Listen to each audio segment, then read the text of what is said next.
ವ್ಯಾಪಾರಿಗಳಿಂದ ಬೃಹತ್ ಪ್ರತಿಭಟನೆ. ಗಂಗಾವತಿ ಪಾದಚಾರಿ ರಸ್ತೆಗಳ ತೆರವು ಎನ್ನುವ ನೆಪದಲ್ಲಿ ಬೀದಿ ಬದಿಯ ವ್ಯಾಪಾರಿಗಳನ್ನು ಒಕ್ಕಲೆಬ್ಬಿಸಲು ಮುಂದಾಗಿರುವುದನ್ನು ಖಂಡಿಸಿ ಡಿಎಸ್ಎಸ್ ಭೀಮವಾದ ಸಂಘಟನೆಯ ವತಿಯಿಂದ ಬೃಹತ್ ಪ್ರತಿಭಟನೆ ನಡೆಸಲಾಗುವುದೆಂದು ಸಂಘಟನೆಯ ಜಿಲ್ಲಾಧ್ಯಕ್ಷ ಮರಿಸ್ವಾಮಿ ಬರಗೂರು ಹೇಳಿದರು.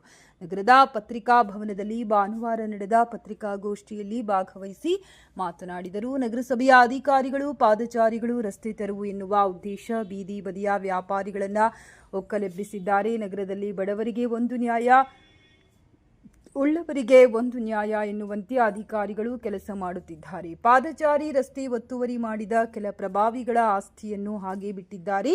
ಸಣ್ಣ ಪುಟ್ಟ ವ್ಯಾಪಾರಸ್ಥರ ಮೇಲೆ ಕ್ರಮಕ್ಕೆ ಮುಂದಾಗಲಾಗಿದೆ. ನ್ಯಾಯಾಲಯಾಧೀಶದಂತೆ ಅಧಿಕಾರಿಗಳು ಕೆಲಸ ಮಾಡಿದ್ದರೂ ಬೀದಿ ಬದಿಯ ವ್ಯಾಪಾರಿಗಳಿಗೆ ಪರ್ಯಾಯ ಜಾಗವನ್ನು ಗುರುತು ಮಾಡಿ ಅವರಿಗೆ ವ್ಯಾಪಾರ ಮಾಡಲು ಅನುಕೂಲ ಮಾಡಿಕೊಡಬೇಕು.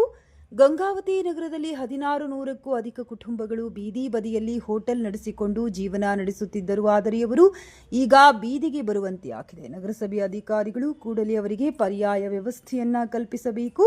ಅದಕ್ಕಾಗಿಯೇ ನಗರಸಭೆಯವರ ಮೇಲೆ ಒತ್ತಡ ಹಾಕಲು ಮೇ 19 ಮಂಗಳವಾರದಂದು ನಗರಸಭೆ ಎದುರು ಬೀದಿ ಬದಿಯ ವ್ಯಾಪಾರಿಗಳು ಹಾಗೂ ನಮ್ಮ ಸಂಘಟನೆಯ ವತಿಯಿಂದ ಬೃಹತ್ ಪ್ರತಿಭಟನೆ ನಡೆಸಲಾಗುವುದೆಂದು ಒತ್ತಾಯಿಸಿದರು. ಬೀದಿ ಬದಿಯ ವ್ಯಾಪಾರಿಗಳಾದ ರಾಘವೇಂದ್ರ ಬೋವಿ, ಲಕ್ಷ್ಮಮ್ಮ, ಅನ್ನಪೂರ್ಣ, ಗೌಸ್, ಶಿವಕುಮಾರ್, ರಾಜಣ್ಣ ಹಾಗೂ ಇತರರು ಉಪಸ್ಥಿತರಿದ್ದರು.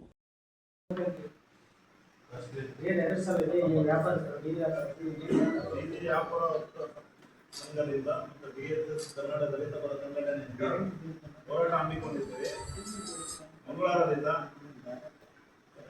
ಗಾಂಧಿ ಸರ್ಕಲ್ನಿಂದ ಬಸ್ ಸ್ಟ್ಯಾಂಡಿನಿಂದ ನಗರಸಭೆಗೆ ಬರ್ತೇವೆ. ಸುಮಾರು 200ರಿಂದ 300 ಜನ ಸೇರಿಬಿಟ್ಟು ಹೋರಾಟ ಮಾಡ್ತಾ ಇದ್ದೀವಿ. ನಮ್ಮ ಎಲ್ಲ ಬೀದಿ ವ್ಯಾಪಾರಸ್ಥರು ಸೇರಿಕೊಂಡು ಹೋರಾಟವನ್ನು ಮಾಡ್ತೀವಿ. ಹಂಗಾಗಿ ಎಲ್ಲರೂ ಒಂದು ಹೇಳ್ಕೊಂತೀವಿ. ಉದ್ದೇಶ ನಮ್ಗೇನು ನಗರಸಭೆಯವರು ರಸ್ತೆಯಲ್ಲಿ ನಿಂತಂದ್ರೆ ಅಲ್ಲಿ ಹೋಗ್ರಿ ಇಲ್ಲಿ ಹೋಗ್ರಿ ಅಂತ ಹೇಳ್ತಾ ಇದ್ದಾರೆ. ನಾವೇನು ಫಸ್ಟ್ ಬಾಂಗ್ಲಾದೇಶದಿಂದ ಬಂದಿರ್ತಕ್ಕಂಥದ್ದಲ್ಲ, ಇದೇ ದೇಶದಲ್ಲಿ ಹುಟ್ಟಿ ಇದೇ ದೇಶದಲ್ಲಿ ವ್ಯಾಪಾರ ಮಾಡ್ತಾ ಇದ್ದೇವೆ. ನಾವೇನು ಈ ದೇಶದ ಕಾನೂನು ಕಟ್ಟೆಗಳ ವ್ಯಕ್ತಿಗೂ ಅದೇ ಇದೆ, ಉತ್ತಮ ವ್ಯಕ್ತಿಗೂ ಅದೇ ಇರುತ್ತೆ.